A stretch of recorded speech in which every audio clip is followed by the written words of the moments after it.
All right, let's talk about Jackie Trad, because Friday looks like it's going to be the day where the Crime and Corruption Commission will decide publicly whether they will continue on with an investigation into her behaviour and not declaring that property.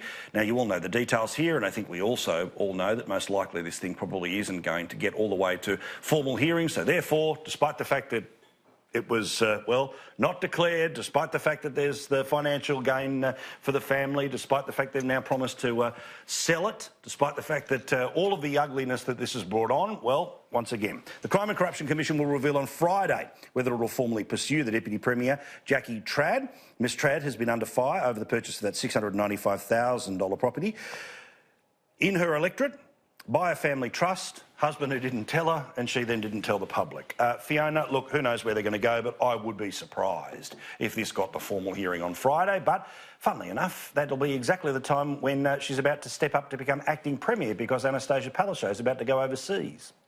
Yeah, look, reading through the articles about Jackie Trad and Jackie Trad's overall behaviour over the last few years, particularly some of the positions she's taken, which has been counter to the interests of Queensland, I do want to chuck the book at her. But then I've had different people who know Jackie Trad quite personally and have, said to me that this was a decision her husband made. She didn't really have anything involvement in it. That's why she didn't realise, and it was, I guess his miscommunication of not necessarily realising these were some of the processes she needed to go through.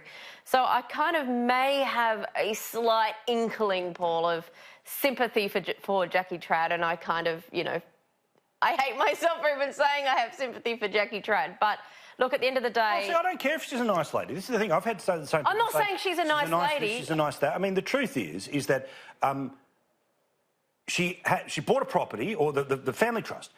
The husband buys a property in the electorate that will go up as a result of the decisions she will make as Treasurer, right?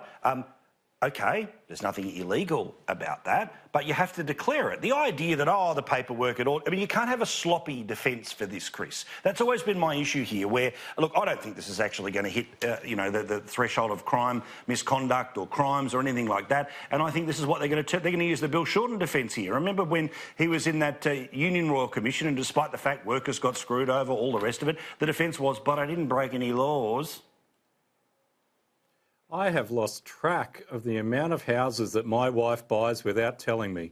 It happens every other week. It's like I get home, we've bought another house. I'm not sure if that excuse really holds weight.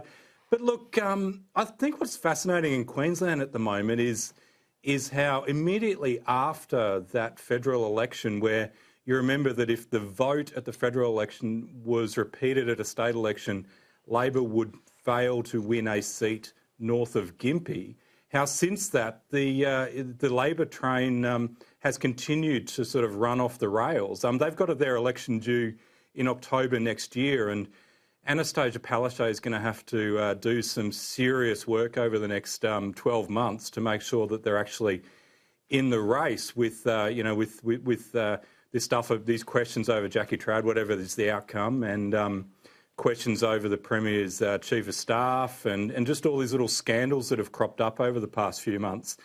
And I noticed there in the Townsville Bulletin today, the Queensland Parliament is having a sitting up in Townsville this week. Page 6, 7 of the Townsville Bulletin is just covered in the stories about the millions of dollars that the state government is pouring into the North Queensland, which would suggest that they are absolutely focused, as they should be, on the part of the state that turned its back on Labor so dramatically because of the policies being pursued by the Jackie Trads of the world.